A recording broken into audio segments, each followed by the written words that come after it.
Assalamualaikum. Waalaikumsalam. Oh, silakan duduk deh. Iya Bu. Hmm, ini dengan adik siapa? Ya, dengan Mas Fahri Hidayat Bu. Oh iya. Saya bidan desa di Mangrejangi. Ada yang bisa saya bantu? Jadi saya dari Universitas Bamades Slawi mau menanyakan tentang kebutuhan bayi Bu. Iya. Pertama saya mau menanyakan tentang cara mencegah stunting pada bayi. Itu gimana ya Bu? Sebelumnya adik pernah dengar stunting itu apa? Karena Apa Pak? stunting itu apa ya? Bayi itu kekurangan gizi. Iya. Stunting itu kalau bahasa sininya kerdil ya. Ya kerdil. Kerdil itu pendek. Ya, ya. Iya. Karena gangguan perkembangannya ya, biasanya si anak itu tidak berkembang, kayak misalkan berat badannya juga tidak naik, tinggi badannya juga naiknya susah, biasanya kayak gitu deh. Pokoknya perkembangannya itu lambat. Terus kalau misalkan pencegahannya ya deh, itu mulai dari kehamilan deh, nggak bayi lahir, tapi dari kehamilan itu ibunya itu asupan makannya itu harus gizinya harus seimbang.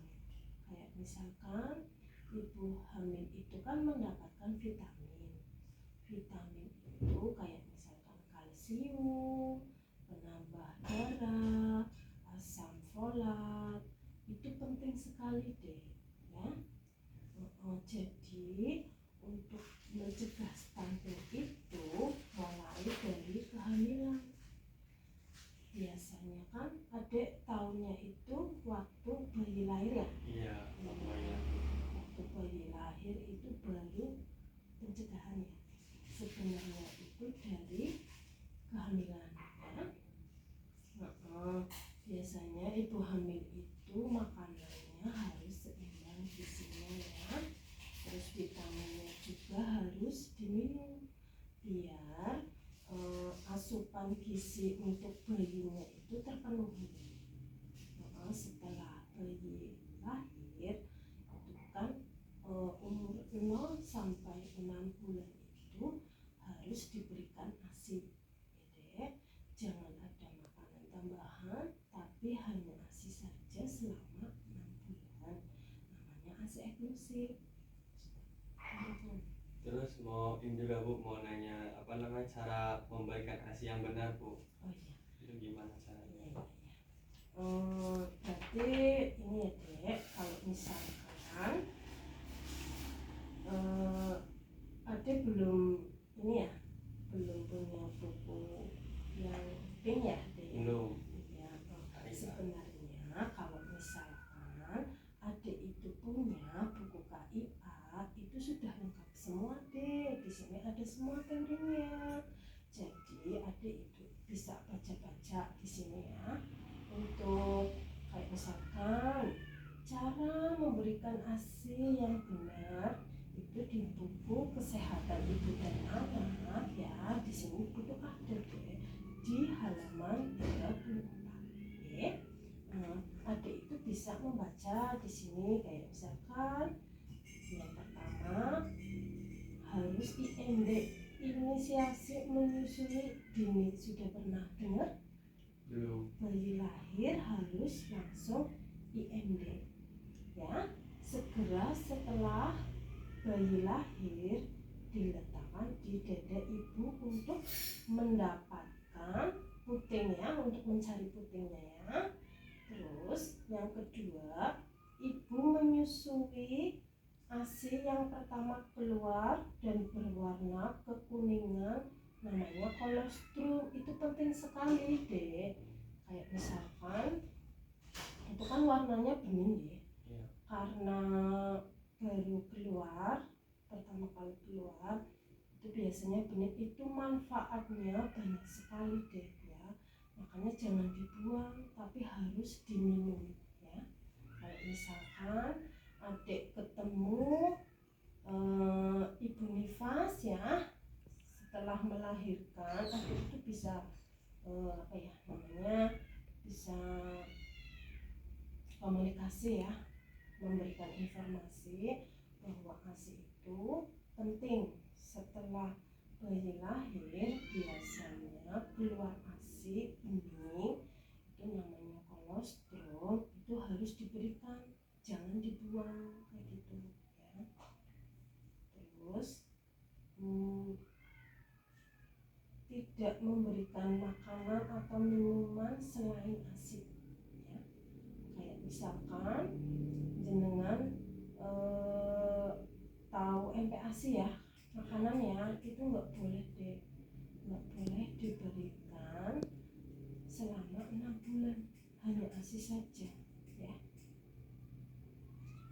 Terus di sini juga ada susui bayi sesering mungkin ya, 8-12 kali, dan setiap bayi menginginkan, kayak misalkan bayi itu sering tidur ya, bayi itu sering tidur, biasanya malah tidur terus, itu harus dibangunkan ya, karena bayi kan cuma ASI saja ya, lambungnya itu cepat kosong makanya kalau misalkan bayi sukanya tidur itu harus dibangunkan paling enggak 1 hari menyusui itu 8-12 kali atau sesering mungkin ya. Terus normalnya bayi menyusui antara 5-30 menit ya. Barangkali si ibu itu nggak tahu ya, kalau misalkan menyusui itu harus 5-30 menit ya. Biasanya kalau misalkan bayi rewel 5 menit aja sudah, itu nggak boleh ya. Teorinya itu 5-30 menit ya. Nanti adik itu bisa membaca di buku kesehatan ibu dan anak saja di sini ya. Jadi biar nanti adik itu jelas ya, setiap mau KIE ya di pasien itu masalah ASI di sini itu ada semua ya, bisa dibaca-baca ya. Begitu ya Dek. Ada pertanyaan lagi? Terus buat biasanya tuh tanda yang bahaya, penyakit yang paling bahaya buat balita itu penyakit apa aja ya Bu? Ya, biasanya ada tanda-tanda bahaya pada bayi ya, kayak misalkan bayi itu diare ya. Diare itu kan biasanya lebih dari 5 kali ya, itu bahaya ya dia. Terus kayak misalkan tidak bisa minum, tidak bisa menyusui, maksudnya tidak mau punya ya, itu juga bahaya termasuk karena nanti ASINya tidak masuk, karena dia itu tidak mau sih ya. Itu termasuk tanda-tanda bahaya pada bayi ya, tidak mau menyusui. Terus kayak misalkan bayi itu demam, panas, adik misalkan itu punya alat suhu untuk mengukur suhu. Kalau misalkan suhu itu normalnya berapa 36,7 derajat. Iya, kalau lebih dari itu berarti termasuk demamnya kayak misalkan 37, 38, 39, itu termasuk tanda-tanda bahaya pada bayi. Itu bisa, kalau misalkan panas tinggi bisa menyebabkan kejang. Adik pernah lihat bayi kejang? Pernah ya, kan kayak kasian banget ya ya. Itu makanya kalau misalkan adik melihat bayi yang demam, itu bisa diberikan obat paracetamol untuk mencegah panas tinggi ya. Kalau misalkan adik ketemu pasien terus pasien itu menanyakan, bayi saya itu lagi demam deh, misalkan kayak gitu, adik itu bisa memberikan paracetamol ya.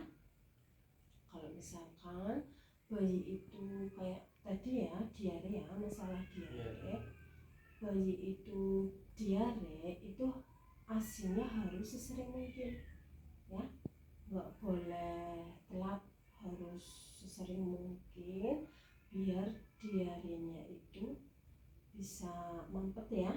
Itu nggak boleh diberikan obat deh, hanya asi saja kalau diare ya. Terus kayak misalkan kejang itu adik itu nggak boleh langsung dibawa ke rumah sakit misalkan, itu tidak boleh, harus dikondisikan dulu keadaan umumnya, kayak misalkan bisa dikompres juga, bisa diberikan paracetamol juga ya, barangkali panas, kejangnya itu dari panasnya, jadi bisa diberikan obat paracetamol, terus kompres ya, dikompres. Banyak sekali ya dek tentang tanda-tanda bahaya, karena adik juga harus tahu deh kalau misalkan adik praktek di rumah sakit atau di puskesmas, di bagian persalinan biasanya si ibu itu sering tanya-tanya deh, jadi adik itu bisa menjawab. Caranya kayak misalkan tadi ya, untuk memberikan ASI, iya ini kayak gini bu, kayak gitu, jadi Minan sudah tahu. Oke. Terus kayak misalkan tanda bahaya pada bayi apa aja, Minan juga sudah tahu ya, caranya kayak gini ya. Ada lagi deh? Ini kalau semisal itu bayi udah kena stunting, apakah mempengaruhi ketika dewasa bu? Biasanya kalau bayi stunting itu kan perkembangannya lambat deh, dia itu juga pemikirannya juga lambat deh, kayak misalkan belajar ya, pembelajaran kayak anak sekolah itu, kalau misalkan sudah kena stunting biasanya itu kayak beda dengan teman-teman yang lain. Kalau misalkan teman-teman yang lain itu nyambung terus pintar, itu biasanya lambat deh. Tidak seumum anak-anak yang lain, biasanya beda sendiri. Makanya stunting itu harus dicegah sedini mungkin ya, pada saat dalam kandungan. Mungkin tadi sudah dijelaskan ya, jadi agak ini ya, sudah mudeng lah gitu ya. Barangkali nanti ada yang tanya, Minan bisa menjelaskan. Itu kalau untuk bayi lahir normal berapa kilo kira-kira bu? Kalau misalkan bayi normal itu lebih dari 2,5 kilo ya. Kalau misalkan kurang dari 2,5 kilo itu termasuk berat badan bayi lahir rendah ya. Jadi kalau misalkan 3,5 kilo itu normal. Kalau misalkan ada bayi berat badan lahir rendah, itu adik itu harus memotivasi biar naiknya itu cepat, paling enggak 1 bulan itu 1 kilo, jangan sampai turun lagi, tapi harus naik terus kalau berat badan bayi itu ya. Itu juga untuk mencegah stunting juga dek, kalau misalkan berat badannya aja tambah turun itu malah bahaya. Kalau buat menyusui ASI itu kira-kira dilepasnya ASI sampai umur berapa bu? Oh iya, kalau misalkan si bayi itu dilepas itu paling enggak 2 tahun baiknya. Iya. Kalau misalkan lebih dari 2 tahun nggak apa-apa sih, cuma lebih baik 2 tahun. Jadi produksi ASI itu kalau lebih dari 2 tahun biasanya sudah nggak enak, sudah sedikit juga produksi ASINya. Makanya kalau misalkan jenengnya apa nih dek, kalau bahasa Sundanya ya, itu biasanya hanya 2 tahun, umur 2 tahun itu sudah. Berarti sebelum 2 tahun bayi bisa dikasih susu yang kayak Bisa kayak misalkan susu formula, bisa. Biasanya si anak itu kadang nggak doyan makan ya, bisa diberikan vitamin, bisa diberikan kayak susu ya tambahan, bisa juga. Ya, makasih ya Bu, itu aja. Nanti mudah-mudahan adik itu bisa apa ya, ini tadi ya yang tadi saya bilang. Jadi biar bisa buat ilmu, kalau misalkan ada pasien tanya, terus kadang kan pasien itu banyak bertanya deh, makanya adik itu harus bisa menguasai kayak gitu ilmunya. Mungkin hanya itu ya deh yang saya sampaikan ya. Mudah-mudahan adik itu mudah ya. Sudah tidak ada yang itu deh. Sudah tidak ada Bu. Makasih ya Bu. Ini monggo silakan. Assalamualaikum. Salam.